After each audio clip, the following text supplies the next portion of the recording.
All right, hello everybody, and welcome to what is going to be a bonus video for the week, something I was not planning on making, and then I was watching a video from D20 Woodworking over the weekend where he was talking about his wish list for the game, and without stepping on the toes of what he was doing, I started thinking about not really the heroes or the mechanics or just certain boxes that I was looking forward to, but more of what events or what scenarios would I like to see in the game. What I ended up with was something that could essentially be classified, and this wasn't on purpose, but 3 boxes and 2 scenario packs.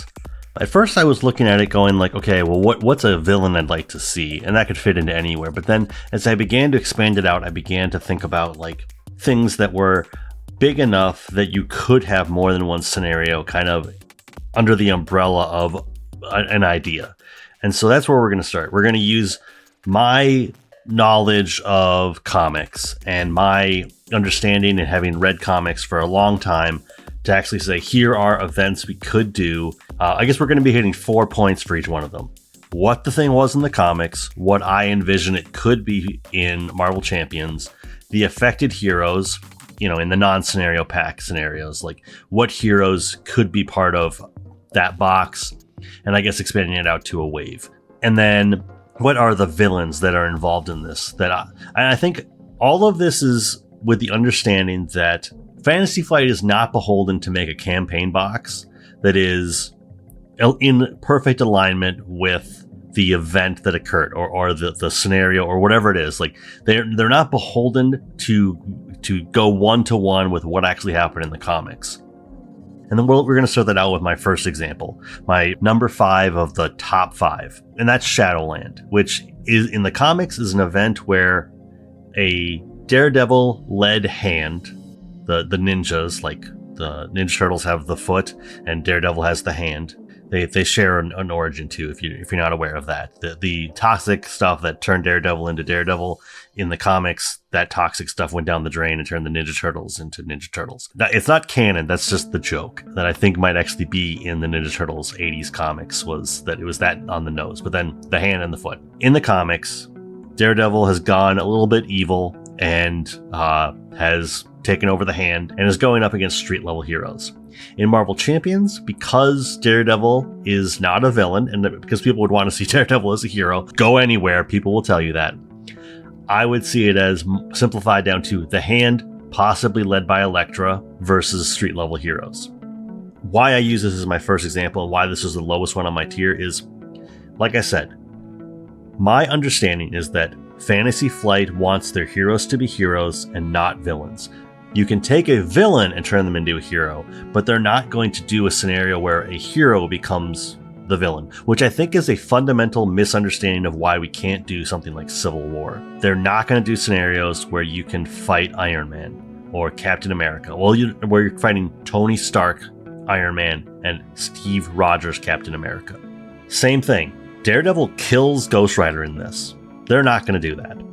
So, from there, like I said, Champions becomes just generic hand with Elektra led, maybe. Maybe she's also a hero and they don't want to do that. So then maybe it becomes a Kingpin led hand versus street level heroes. Meaning that the affected heroes in this instance would be Daredevil, Luke Cage, Spider-Man, even though we have plenty of Spider-Man, but he was in the event.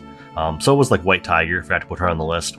But then Moon Knight and Iron Fist. So overall, you've got 4 heroes right there that could be a part of this conceivable wave. This leans into the Midnight Suns. I know a lot of people want Midnight Suns. That's not for me. I don't need a Midnight Suns campaign box or wave, but you do get all the heroes that most people would associate with the Midnight Suns right up front. And then if you wanted to fill it out, you could also have things like I said, White Tiger, who's not part of that necessarily, but then like Ghost Rider. You can fit those heroes into this box. And this would be a nice backdrop for that kind of event. And in my mind, the villains for this, something like Kingpin, Bullseye, Elektra, and maybe the Magia. Because I just don't think we're going to get a gang war box. That would be a little bit of a stretch. But overall, I think this would be an interesting thing just because we'd be able to explore the street level heroes be able to fight the hand and get 4 or 5 good scenarios out of it. I don't know what a multi-villain scenario would look like here, and they seem to love to do multi-villain scenarios. I don't have all the answers. This is just what I'd like to see. I'd like to see Shadowland. Next up, my number 4 is low-hanging fruit, Spiderverse. So in the comics, the Spiderverse story is the Web Warriors against the Inheritors. Perfectly fine for me. In Marvel Champions, the Spiderverse box can just be the Web Warriors versus the Inheritors. The Inheritors we've seen before. They are a family of vampires that basically hunt down spider totems. And from there, the affected heroes are pretty much any Web Warrior. But I think most importantly, we'd be able to hit on Silk, Hobie Brown Spider-Man, Ben Reilly, Mayday Parker, and Jackpot. Jackpot being an alter ego for, well, it's an alter ego for Mary Jane. But we could hit on those kinds of heroes. We could, like, part of the Web Warriors plus some surprises is characters like Jackpot. I would even say characters like Ben Reilly. I don't remember if he was part of the second Into the Spider, or the second Spider-Verse event. I think it was called like Edge of the Spider-Verse. I'm not remembering that perfectly right here. He might have been around by that point because Clone Conspiracy might have already happened. But I think this would be a fun thing because you could do scenarios that were in different parts of the Spider-Verse. So you could go to Hobie's world for a scenario. You could go to the anime-inspired one for Spider. Do whatever you want here. You could be as creative as you want. But for me, I don't have a full list of villains here. Even as I thought it over, I was like, part of the fun for this might be that the Inheritors are the overall villain. Maybe the last villain is Superior Spider-Man, that being Doc Ock in Peter Parker's body. But the other 3 could be filled in with things like Ghost Spider's Lizard, or what have you. I just think that overall this would be a fun box that really, it'd be almost impossible to predict where we're going next because you have the entire multiverse to go off of. Let's see, next thing up here, we've got Secret Invasion, which I know a lot of people talk about. And I figured out, I kind of cracked what I thought would be a good Secret Invasion while playing Arkham. And if you're reading ahead, you already know what I'm getting at here. But while I was playing Arkham Horror, I kind of like realized what would make Secret Invasion work. So in the comics, it's superheroes against sleeper agent superheroes who are Skrulls in disguise. In Champions, I see this as a scenario pack that utilizes Arkham's hidden mechanic to make players sleeper agents. For the longest time, I couldn't really pick out how this would work because I think at some point it just turns into Marvel Champions, but you're playing werewolf. And I feel like there are people who are just, that's not their game. And I think it would be more helpful if it was basically things like the hidden mechanic. And this would mean that while playing Marvel Champions, you basically need to be more secretive about what's in your hand, and you can't just immediately reveal encounter cards. But I think if there was some way to utilize cards that enter your hand that other players don't know have entered your hand, some of them say you are a Skrull. Like you win if the heroes lose the scenario. Is like a very basic card. But then there would also have to be cards in there that basically would, like in Arkham, push you to make actions that are plausible but don't make 100% sense. Like, I guess in Arkham, there'd be one where it's like basically you can't play events, I think, or you can't make a movement action, or you have to make 2 movement actions. I could be completely messing this up. I'm doing this off the top of my head. But like things like that, where it's like you are a Skrull, and so you're not going to be making the most, the most logical plays. But then there's cards in that you could get into your hand that would also just make it so that you can't make logical plays. Like you're encumbered, and so you don't have your hands, so you can't play events. I don't know what it would be. I'm not here to design it. I'm just here to say, like, this is how I would envision that you can make it work. This does fight against a fundamental part of Marvel Champions where information is not secret. Actually, I can see how from a flavor perspective this would work. if one of your players, and this would also mean that you get to play multiplayer, but if one of your players at some point is going to be a sleeper agent, you have a reason not to tell everybody what's in your hand. Because if you're going to succeed, it means you're succeeding on your own. You're trusting that everybody else at the table is on your side, but you know that one or two of those players is not. And like I said, I'm not here to design it. I don't know what would make for the perfect design here, but I think that using the hidden mechanic from Arkham would make Secret Invasion a really interesting scenario pack. And I kind of skipped over this. Affected Heroes is kind of NA because it's a scenario pack. We're not going to be putting this in with a box of heroes, and the villains obviously are the Skrulls. And I also think that for as much as I love Secret Invasion, the comic series, I know that the MCU kind of dropped the ball there.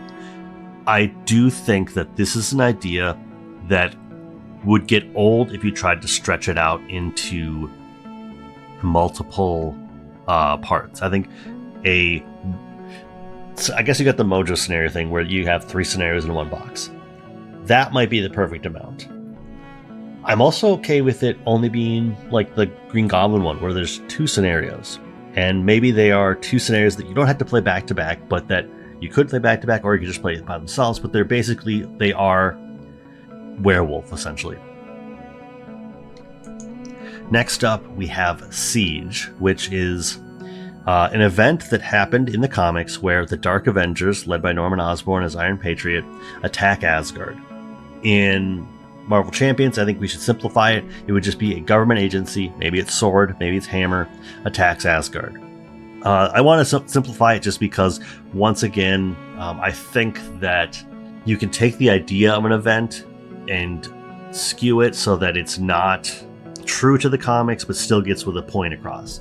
And this is an event that encompasses pretty much every hero, but I think would be a good way for us to go visit Asgard, kind of in the way that the Titan Shadow box and Wave highlighted Avengers and Guardians. That way you could highlight Jane Foster Thor. Maybe you get like a Lady Sif. But then you're able to get other Marvel heroes that just don't fit into other places that could fit into here. Like, maybe this is a good time, if we don't already have Mockingbird, to have Mockingbird or Ronin.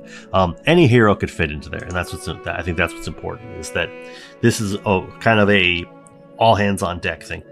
I don't know if you do the Dark Avengers. I think that it might get too muddled. We're going to see the Thunderbolts, and so I have a theory that the final villain of the Shield box, the Agents of Shield box, this is a stretch, and it's really based on nothing except for my own intuition.